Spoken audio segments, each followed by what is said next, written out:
Kabanata 3551. May isang matandang nakaupo sa isang upuan sa gitna ng bulwagan. Nanlalaki ang kanyang mga mata, at hindi na siya humihinga, ni hindi gumagalaw kahit isang pulgada. Para siyang namatay. Bayaran mo kami kung ano ang utang, mga bastos. Paano mo hindi maintindihan ito? Marahas na sigaw kay Dylan ng isang lalaking may nililok na katawan. Ang aking ama ay mahilig sa martial arts, ngunit hindi siya pinapayagan ng aking pamilya na magsanay nito dahil sa kanyang katandaan. At pagkatapos ay nagpakita kayo. Namimigay ka ng flyers sa kalye. Nakuha ng tatay ko ang isa sa mga ito. Pumunta siya dito para magsanay pagkatapos niyang makita na maaari siyang magkaroon ng 3 araw dito ng libre.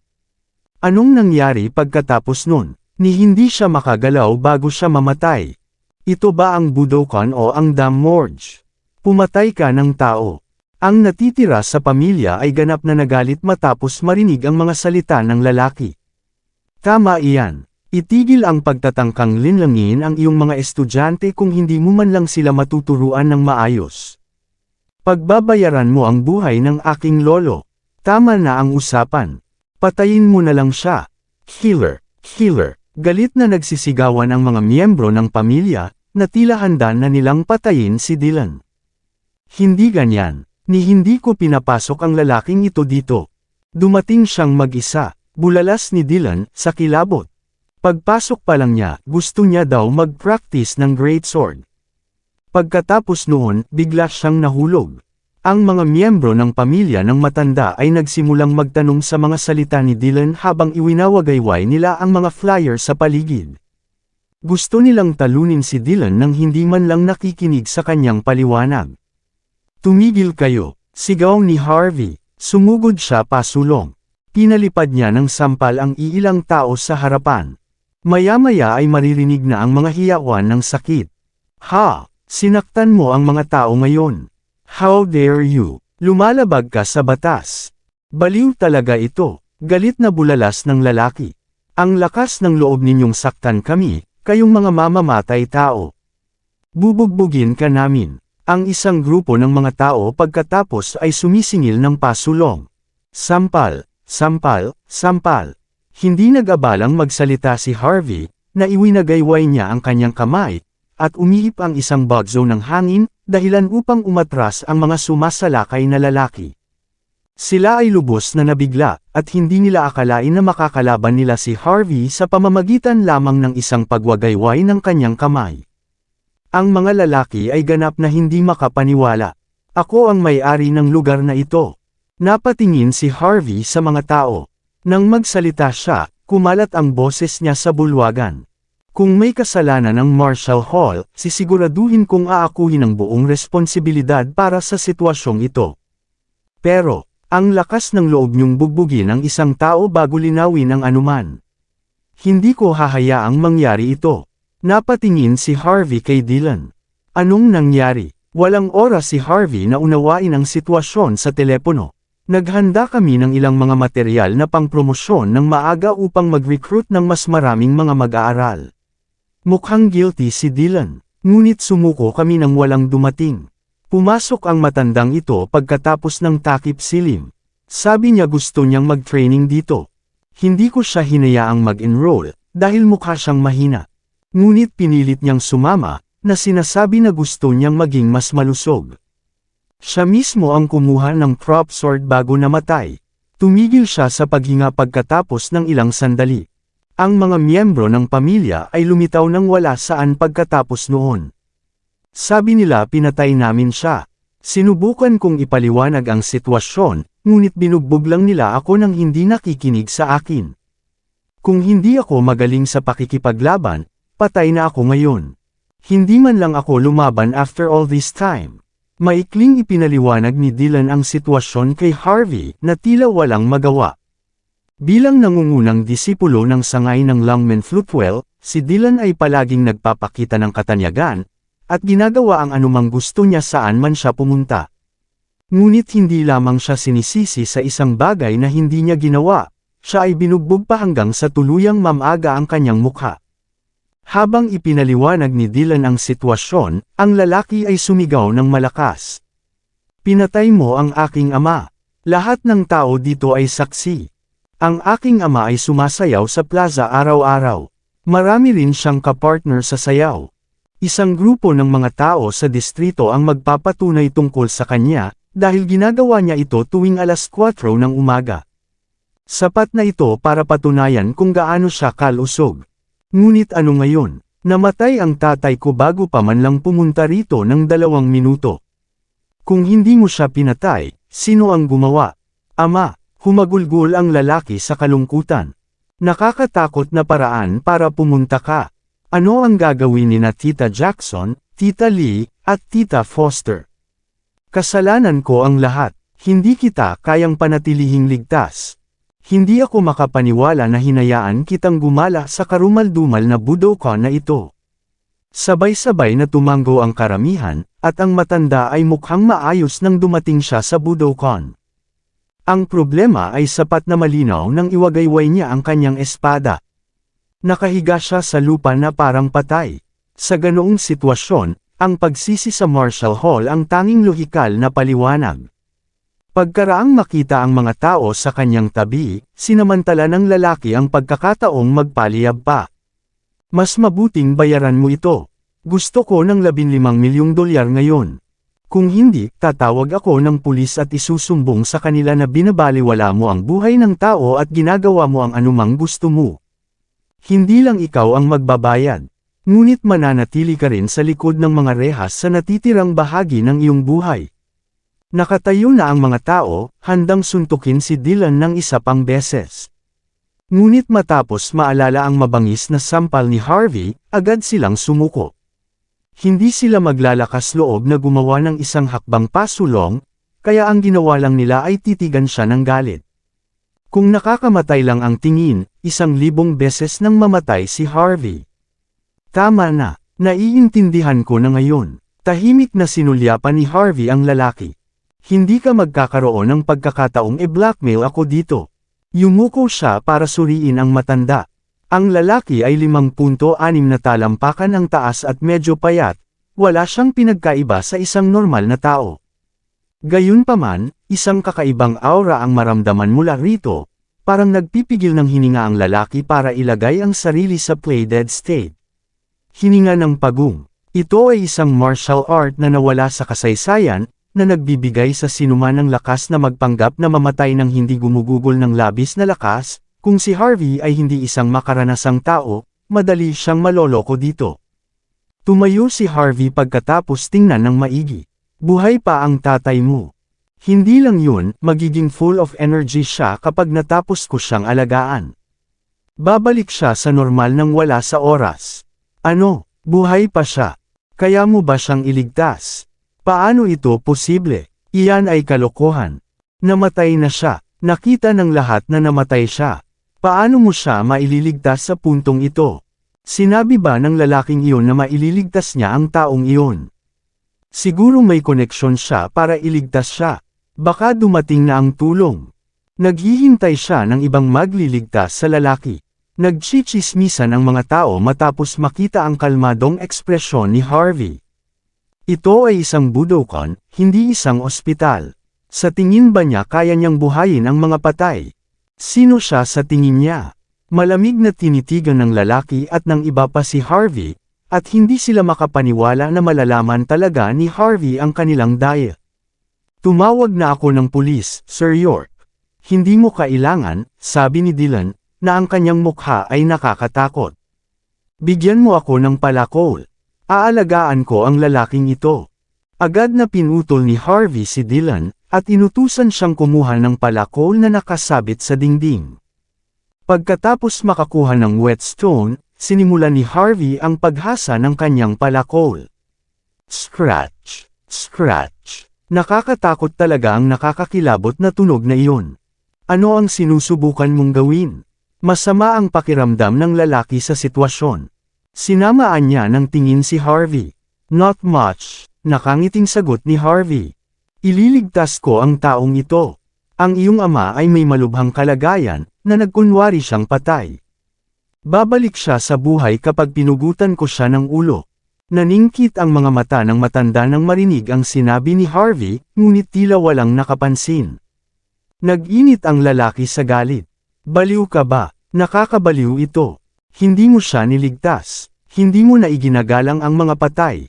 Hindi kita hahayaang gumawa ng ganyan. Ibinuhos ni Harvey ang isang tasa ng tsaa sa palakol pagkatapos niyang hasain ito. Huwag kang mag-alala, nakangiti pa niyang sabi. Kung hindi ko mailigtas ang iyong ama, hindi lang ako ang magbabayad ng pera, kundi pupugutan ko pa ang sarili ko para sa iyo. Walang mawawala sa iyo. Ikanaway ni Harvey ang palakol sa kanyang kamay, pagkatapos ay inihampas ito sa leeg ng matanda. Ito ay isang mabisyo na pag-indayog, na para bang hindi magpapahinga si Harvey hanggat hindi niya pinutol ang ulo ng lalaki. Nang malapit nang lumapag ang palakol, nanginginig ang katawan ng matanda at gamulong siya sa gilid. Bam! Malaking bitik ang lumitaw sa marmol na sahig. Ito ay isang nakakatakot na tanawin. Nakatitig sa sahig ang lalaki at ang iba pa na nanginginig ang mga mata sa gulat. Hindi nila inaasahan na gagawin talaga ni Harvey ang ganito. Anong nangyayari dito? Anong nangyari sa katawan niya? Buhay talaga ang matanda. Ang taong ito ay talagang nagligtas sa kanya. Iyan ay hindi kapanipaniwala. Ano ang ginagawa niya? Nataranta ang karamihan. Hindi nila akalain na maililigtas ni Harvey ang isang taong ganoon. Nakakatakot ang ekspresyon ng matanda. Ang kanyang plano ay itinuring na perpekto, kahit na hindi niya kayang harapin si Harvey minsan at para sa lahat. Si Harvey ay kailangang magdusa para dito. Sinong mag-aakalang gagamit si Harvey ng mga walang ingat na taktika para makaahon sa isang krisis? Binalik ko na ang iyong ama. Binitiwan ni Harvey ang kanyang palakol at mahinahong humakbang. Pagkatapos, sinipa niya ang tipak sa lupa. Ngayon, hindi mo ba dapat ako bigyan ng paliwanag sa buong sitwasyong ito? Medyo matapang kang gumamit ng turtle's breath dito. Medyo kahanga-hanga. Ang tanging problema ay ang matandang ito dito ay takot na mamatay. Kung hahayaan niya akong putulin ang ulo niya, ako ang mamamatay. Kawawan naman. Galit na pinandilata ng lalaki ang matanda. Sino bang nagsabi sa'yo na bumangon ka, bakla ka? Malungkot na ekspresyon ng mukha ng lalaki. Talagang inamin niya na sinusubukan niyang i-blackmail si Harvey. Magsalita ka, sino ang nagpadala sa iyo dito? Malamig na tanong ni Harvey. Nagtagas ang ngipin ng lalaki. Walang nag-utos dito. Nangyari lahat ito sa tatay ko dahil hindi ka magaling magturo. Iniligaw mo ang iyong mga alagad. Itigil ang pagbubuga ng kalokohan tungkol sa turtle breath o kung ano paman. Pakiramdam ng lalaki ay walang magawa habang sinusubukang tanggihan si Harvey.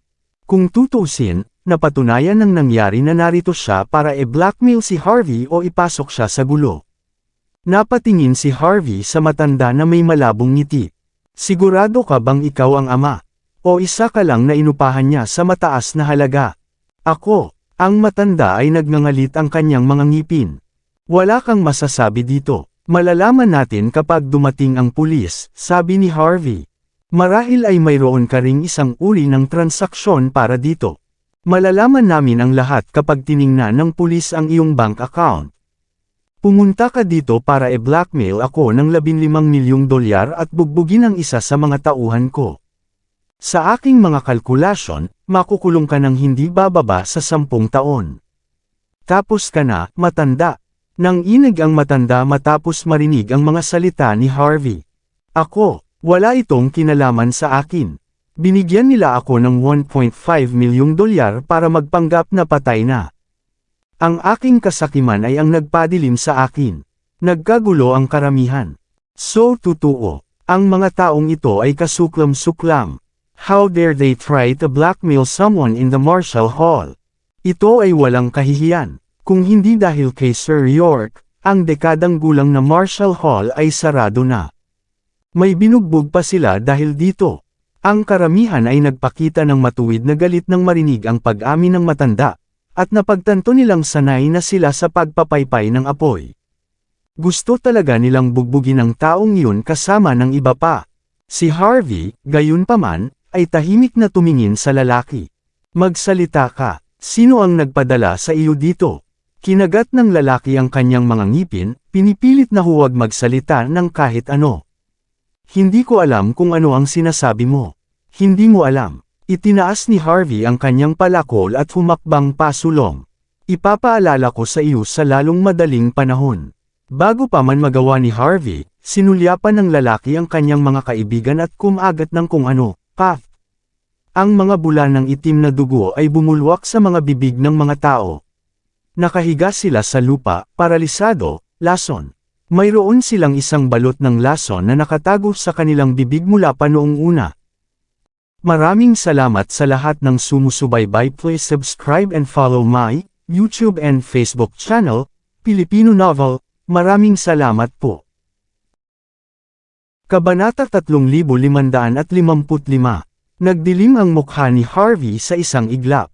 Hindi niya akalain na ihahanda ng kalaban ang mga ito na voluntaryo para lang harapin siya.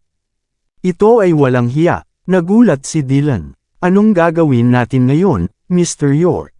Sigaw niya na nagpapanik. Lalo na dito, tumawag ng ambulansya. Sagot ni Harvey na may nakakatakot na ekspresyon sa mukha. Maraming tao ang nagpatotoo tungkol sa nangyari sa Marshall Hall, ngunit mahihirapan pa rin si Harvey kung maraming mamatay doon. Mayroong kahit isang dosenang buhay ang nakataya. Kahit na walang pananagutan si Harvey sa pagkamatay, maaapektuhan pa rin ang reputasyon ng lugar. Kung madadami ang gobyerno sa ganitong sitwasyon, tuluyan ang isasara ang Marshall Hall. Kahit na maraming koneksyon si Harvey, kailangan pa rin niyang maging maingat sa opinyon ng publiko. Iyon ang dahilan kung bakit nagpasya si Harvey na pinakamahusay na tumawag siya ng ambulansya upang alisin ang mga tao sa lugar. Pagkatapos ay tinawagan niya si Kayden para matugunan ni Kayden ang sitwasyon. Pinakamainam na ang isang maliit na pritong tulad ni Kayden ay hawakan ang isang bagay na tulad nito ng palihim. Makalipas ang kalahating oras, nagpakita si Kayden sa kanyang Porsche. Tumakbo siya palapit kay Harvey na nakakunot ang noo. Ano ang iyong order, Sir York? Wala akong ginawa kundi magpahinga at makipagkaibigan sa underworld, gaya ng sinabi mo sa akin. Handa akong gawin ang hinihiling mo. Tama. Agad na pinutol ni Harvey si Kayden.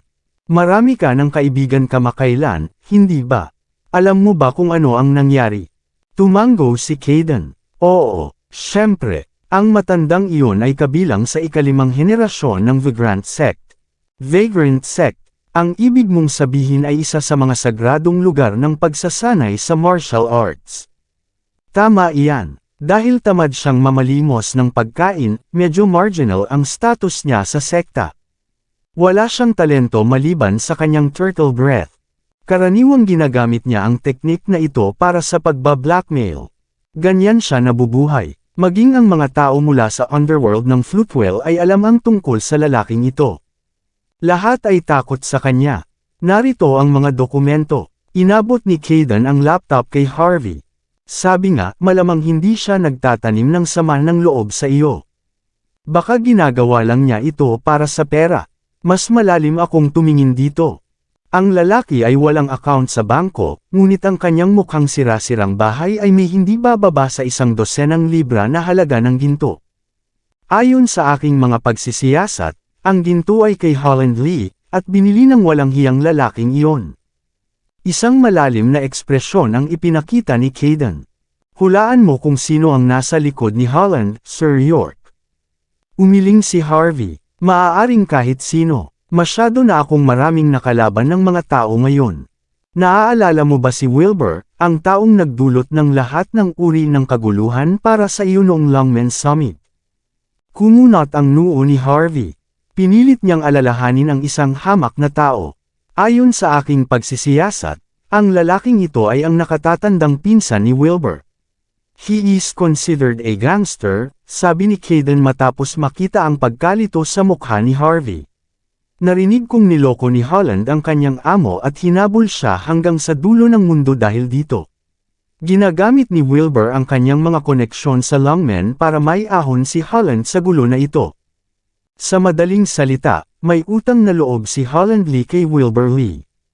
Higit pa rito, nakuha ni Holland kay Wilbur na marami siyang utang. Tiyak, kailangan niyang bayaran ang presyo kung kinakailangan. Halimbawa, ang mas poisoning. Kumunot ang noo ni Harvey York. Mapagkakatiwalaan ba ang iyong mga pinagkukunan? Sigurado ka ba na isang batang tulad ni Wilbur ang nag-orkestra ng ganoong malaking insidente? Mukhang gagawin ito ni Joseph Bauer o Clyde Osborne. Hindi ko alam. Nagpakita ng walang magawang ekspresyon si Kayden Balmer. Dapat mong malaman na nakilala ko ang lahat ng uri ng mga tao pagkatapos kong lumaban sa underworld ng Floatwell. Ngunit hindi rin sila mga taong may malaking awtoridad. Ang lahat ng impormasyong nakuha ko ay halos nakaimbak sa ilalim ng mesa. Kakailanganin mo si George Zabel para tulungan ka kung gusto mo pa. Wala siyang magagawa masyado. Kung may isang taong handang gumamit ng mga masasamang pandaraya laban sa akin, dapat ay mayroon silang proteksyon laban sa atin, sagot ni Harvey. Kahit humingi ako ng tulong kay George, malalaman lang niya kung ano ang gusto ng kalaban. Dapat nating malaman iyon. Dahil doon, may pakiramdam ako na hindi ito magtatapos ng madali. May darating ulit para sa atin. Malinaw, magkakaroon sila ng mas masahol pa na mga trick kaysa dito sa kanilang mga manggas. Iiwan ko ito sa iyo.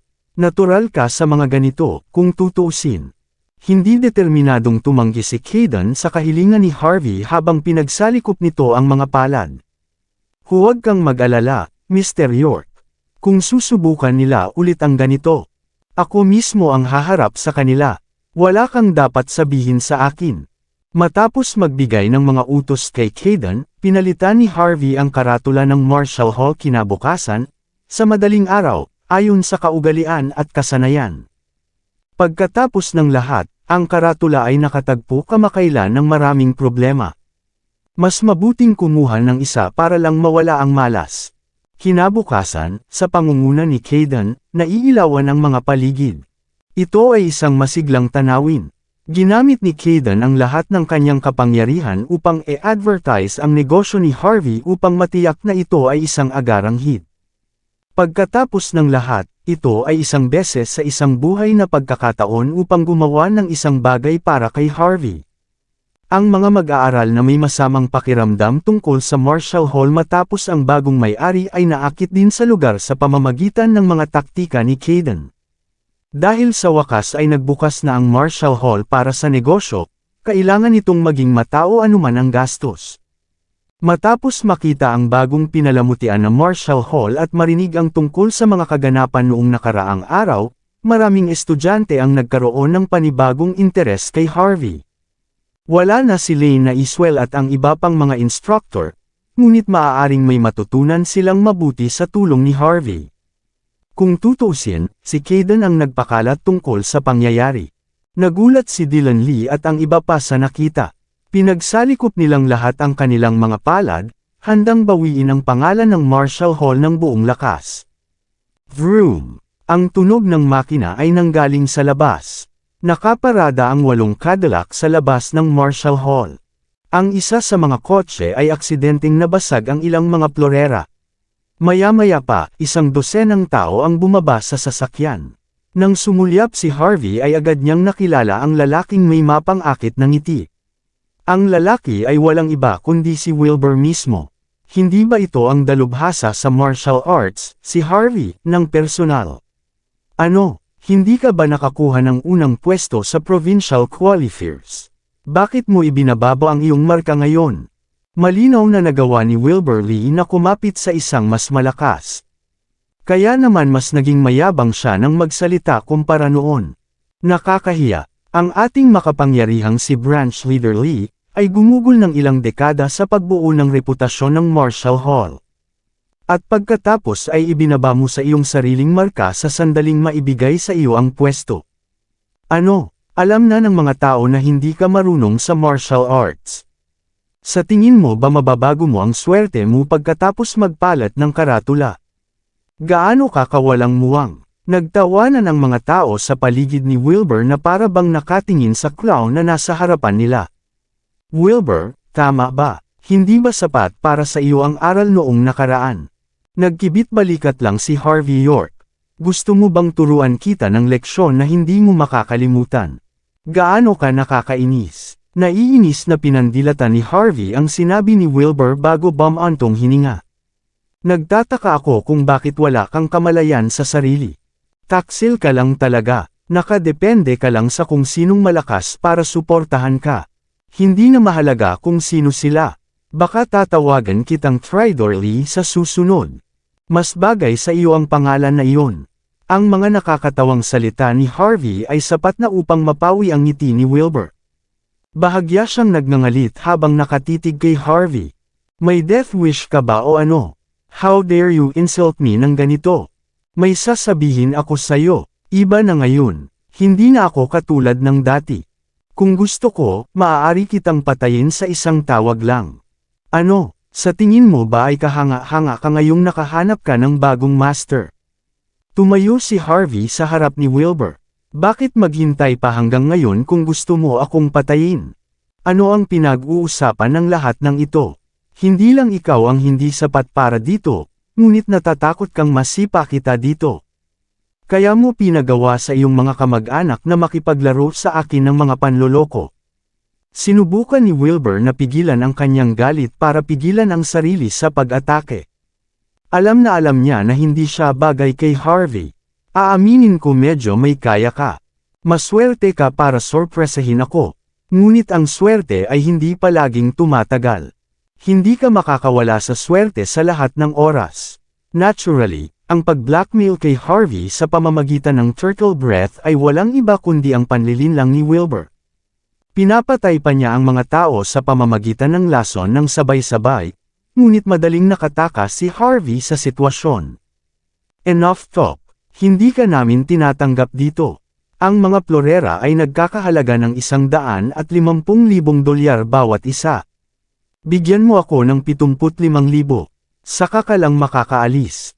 Hindi nag-abalang kausapin ni Harvey si Wilbur. Sumulong din sina Dylan Lee, Hayden Balmer, at ang iba pa.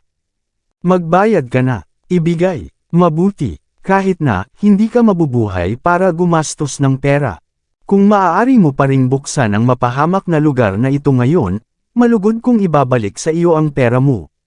Kung hindi, mas mabuting mamatay ka. Pagkatapos, sumenya si Wilbur na may malamig na ekspresyon.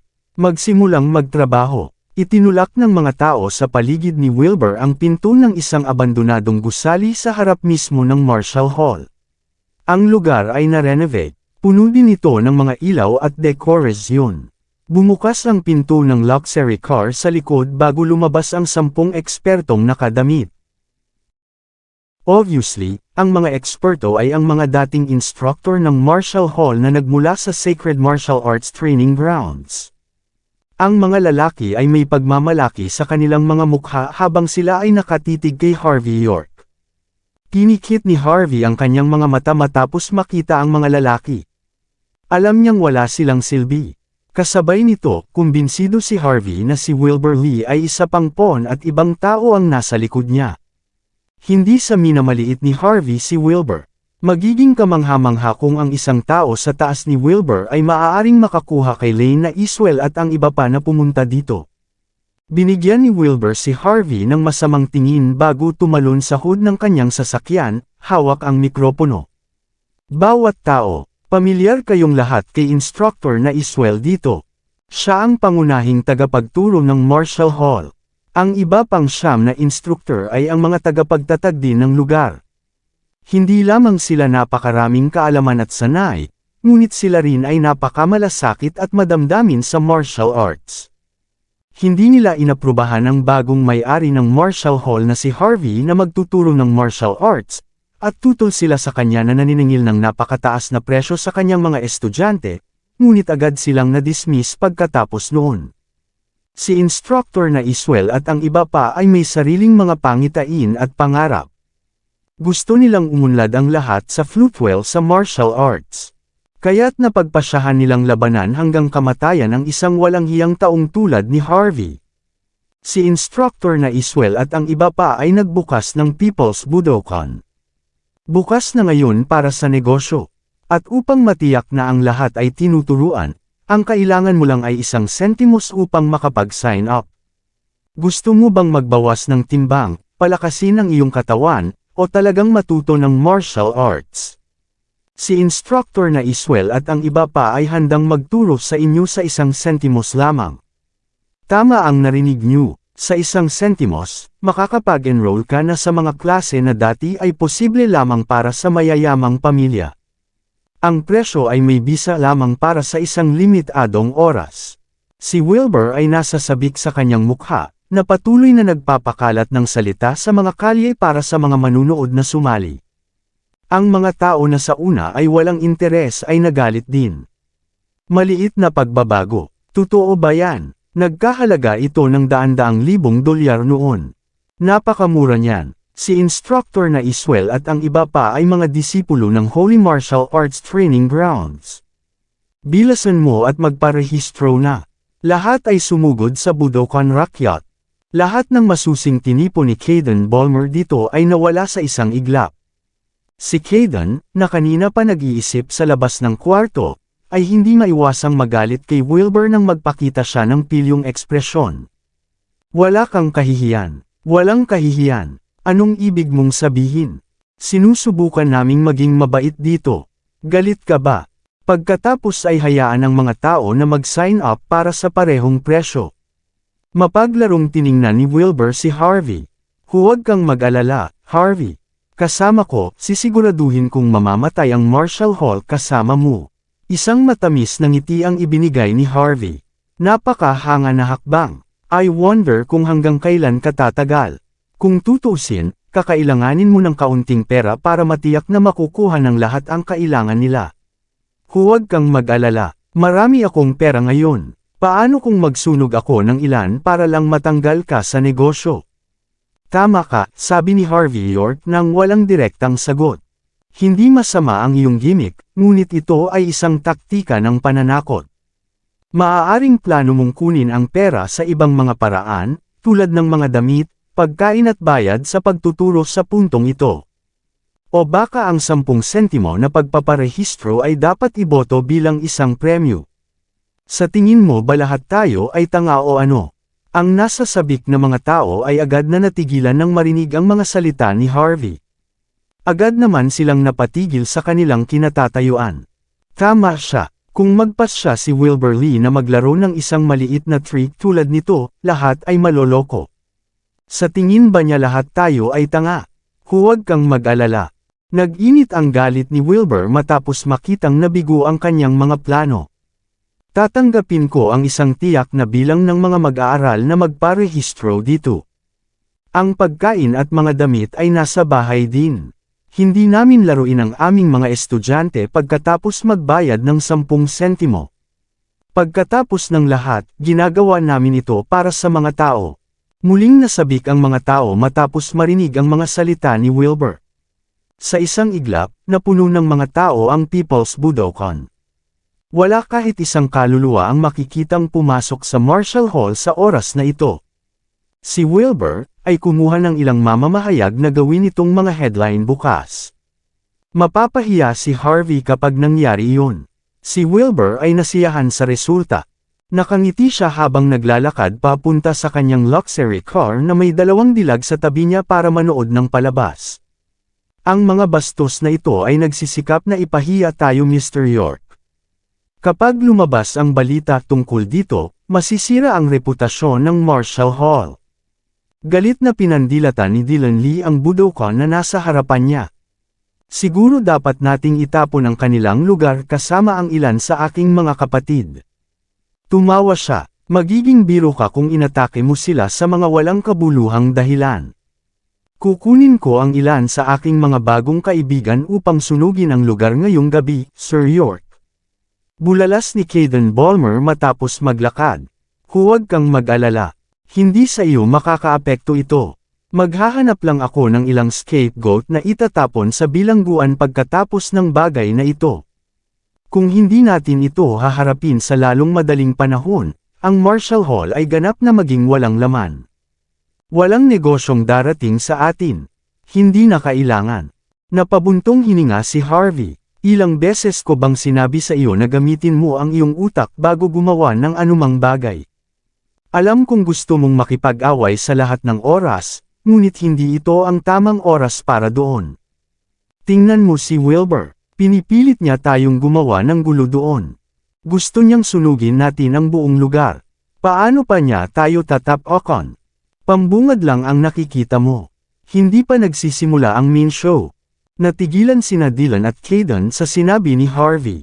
Matapos pag-isipang mabuti ang sitwasyon, nagulat sila. Hindi kailanman susunugan ni Wilbur ang kanyang pera ng walang dahilan. Patuloy niyang pinukaw si Harvey, na desperado na kumilos si Harvey. Ang isang pagsasabuatan ay nalalapit. Kung hindi dahil sa kalmado at collected demeanor ni Harvey, magsisimula na ang main show noon. Nagdilim ang mukha ni Caden. Pero Sir York, uupo na lang ba tayo dito habang nagpapakita ang mga bastos? Kabanata 3560. Siyempre hindi. Ngumiti si Harvey York. Natatakot ako na ang Marshall Hall ay ganap na walang laman. Pero, sa tingin ko, sisikat ang lugar kapag may nag-advertise sa atin ng maayos. Natigilan sina Dylan Lee at Caden Balmer. Anong ibig mong sabihin? Sila ang nagsa-sign up ng mga tao para sa kanilang mga sentimos. Namigay pa sila ng libreng pagkain at damit. Sinunog nila ang kanilang pera para lang maalis tayo. Dahil gusto nilang gumastos ng ganito kalaking pera, tutulungan lang natin silang gumastos ng kaunti. Dito, kailangan mong mag-upload ng ilang clip sa Dern. E-advertise ng maayos ang clip para makilala ang People's Budokan. Magpapadala ka ng mga clip nito sa bawat pangunahing daluyan ng telebisyon at radyo. Makipag-ugnayan din sa platform ng balita. Sabihin sa kanila na lahat ay maaaring makakuha ng libreng damit at pagkain dito. Sabihin sa kanila na ang may-ari ay isa ring kaibig-ibig na tao, at kaya niyang ipagpatuloy ang kanyang negosyo sa 1 sentimos lamang bawat pagpaparehistro. Gusto ko talagang makita kung gaano karaming pera ang maaaring masunog ni Wilbur mula sa kanyang mga pag-endorso. Maliit na pagbabago para makapag-enroll sa People's Budokan habang namamahagi ng mga libreng damit at pagkain. Sa tulong ni Harvey at ng iba pa, nalaman ng lahat sa Floatwell ang tungkol sa kaganapan. Ang ilang mga bayan sa paligid ng Floatwell ay nagkaroon din ng balita tungkol sa sitwasyon. Hindi ito pinaniwalaan ng mga tao noong una. Kung tutusin, alam naman ng lahat kung gaano kamahal ang mag-enroll lang dito sa isang martial arts school. Noong una, inakala nilang may mga manloloko sa likod nito. Ngunit matapos mapagtanto na si Lane na Iswell at ang iba pa ay nagtuturo, ang mga taong walang gaanong pera ay agad na dumagsa sa People's Budokan. Maging ang mga mayayaman ay dumarating dala ang kanilang mga mamahaling sasakyan. Kung tutusin, magiging bobo sila kung hindi nila sasamantalahin ang sitwasyon. Nabalitaan din ito ng ilang nursing home sa paligid. Ang mga tao doon ay hindi na makakapag-ayos ng mga kaganapan para sa mga matatanda araw-araw. Ngunit matapos marinig ang balita, agad nilang ipinadala ito kung saan-saan. Inaangkin din nila ang kanilang libreng robe bago kumain doon. Si Lane at ang iba ay lubos na naghanda para sa sitwasyong ito. Inayos nila ang 12-dosenang mga manggagawa upang mahawakan ang higit sa 1,000 tao. Ang bilang ng mga tao ay maaaring gawin para sa kanila. Naging maangas si Wilbur, iniisip na natalo niya talaga si Harvey.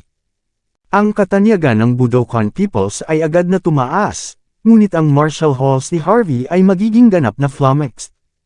Magsasara na ang lugar dahil dito. Habang lumilipas ang panahon, natauhan si Wilbur. Pakiramdam niya ay may mali. Napagtanto niya na mas maraming tao ang lumitaw sa sandaling ito.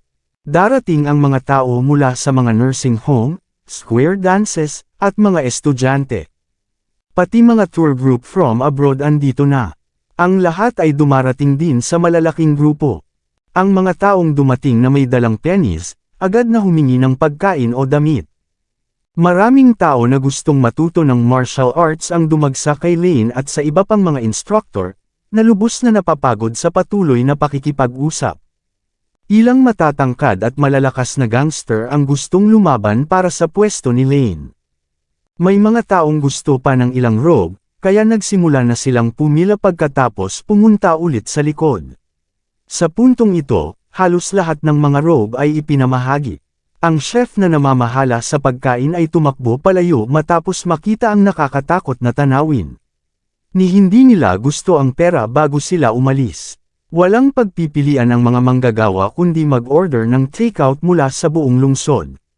Nagkagulo ang lugar. Pagdating ng mga nagde-deliver ay agad silang pinalibutan ng isa pang wave ng crowd.